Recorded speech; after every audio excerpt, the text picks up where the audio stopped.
Assalamualaikum warahmatullahi wabarakatuh. Perkenalkan, saya Alia Azahra Sabrina dengan NPM 009. Di sini saya akan menjelaskan tentang analisis gigi campuran Moyers. Analisis gigi campuran Moyers merupakan analisis yang digunakan untuk mengukur lengkung rahang pada masa mixed dentition. Terdapat dua prosedur, yaitu prosedur pada lengkung mandibula dan prosedur pada lengkung maksila. Pada lengkung mandibula, langkah pertama yang dilakukan adalah mengukur dengan alat pengukur gigi atau alat pengukur bole yang runcing. Pada gambar terlampir merupakan gambar alat ukur gigi. Kemudian, ukur lebar mesiodistal terbesar dari masing-masing 4 gigi insisa mandibula. Langkah selanjutnya adalah menentukan seberapa besar ruang yang diperlukan untuk jajaran incisors. Setting alat ukur bole gauge ke posisi yang sama dengan jumlah lebar gigi incisivus sentral kiri dan incisivus lateral kiri. Tempatkan satu titik alat gauge di midline puncak alveolar di antara central incisors dan biarkan titik lainnya berada di sepanjang garis lengkung gigi di sisi kiri, seperti pada gambar terlampir. Tandai di gipsum atau gigi tempat di mana permukaan distal gigi incisivus lateral akan berada setelah diselaraskan. Ulangi proses ini untuk bagian gigi sebelah kanan. Jika evaluasi cefalometri menunjukkan incisivus mandibula terlalu labial, ujung pengukur bole ditempatkan di garis tengah, tetapi digerakkan secara lingual dalam jumlah yang cukup untuk mensimulasikan tegaknya gigi incisivus seperti yang ditunjukkan oleh cefalometri. Kemudian, hitung jumlah ruang yang tersedia setelah pelurusan atau alignment gigi incisor.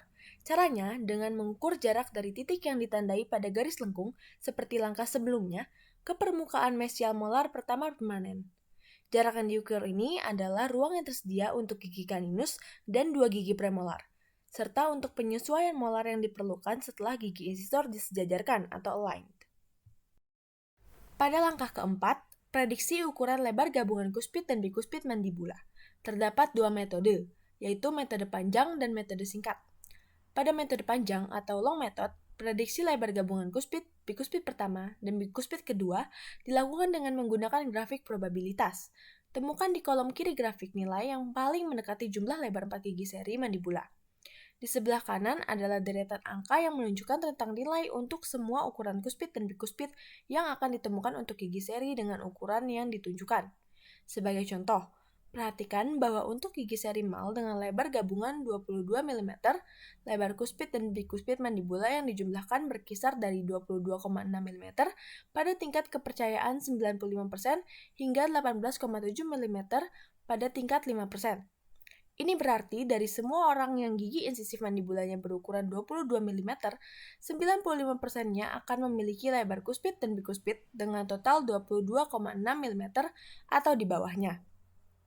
Tidak ada yang bisa mempresentasikan dengan pasti lebar kuspit dan bikuspit semua orang secara akurat, karena terdapat rentang dalam mengukur lebar gigi posterior yang terlihat bahkan ketika gigi insisifnya terlihat identik. Akan tetapi, tingkat 75% dipilih oleh ahli sebagai perkiraan yang paling praktis dari sudut pandang klinis. Nah, dalam hal ini adalah 21,44 mm, yang artinya 3 kali dari 4 kuspit dan bikuspit akan berjumlah 21,4 mm atau kurang. Mungkin secara teoris harusnya menggunakan probabilitas 50% karena dia berada di tengah-tengah. Jadi kalaupun ada kesalahan akan merata kedua arah. Tapi secara klinis, bagaimanapun kita butuh lebih banyak perlindungan di sisi bawah karena crowding dan daripada ke sisi atas atau spacing. Kemudian ada short method atau metode pendek. Metode ini memang lebih singkat, tapi kurang akurat untuk kesamaan dimorfisme seksual atau dalam kasus perbedaan gender. Karena metode ini tidak memakai tabel probabilitas tadi. Caranya yaitu dengan menambahkan lebar gigi insisif mandibula lalu dibagi dengan 2. Hasilnya jumlahkan 10,5 mm untuk memprediksi gabungan lebar kuspit mandibula dan bikuspit, dan jumlahkan 11 mm untuk memprediksi lebar gabungan kuspit maksila dan bikuspitnya. Langkah terakhir yaitu hitung jumlah ruang yang tersisa dari lengkung. Fungsinya agar dapat dilakukan penyesuaian untuk gigi molar.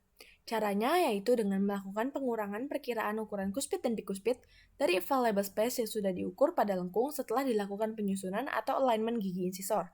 Catat nilai-nilai hasil pengurangan dari kedua sisi. Dari semua data yang telah terkumpul, lakukan penilaian atau assessment secara utuh atau komplit pada situasi ruang di mandibula. Prosedur yang kedua yaitu prosedur pada arch maxilla. Prosedurnya mirip dengan prosedur pada arch mandibula, namun terdapat dua pengecualian.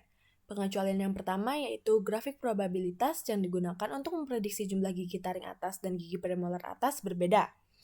Pengecualian yang kedua, kelonggaran harus dibuat untuk memperbaiki overjet saat mengukur ruang yang akan ditempati oleh gigi seri yang disejajarkan atau aligned.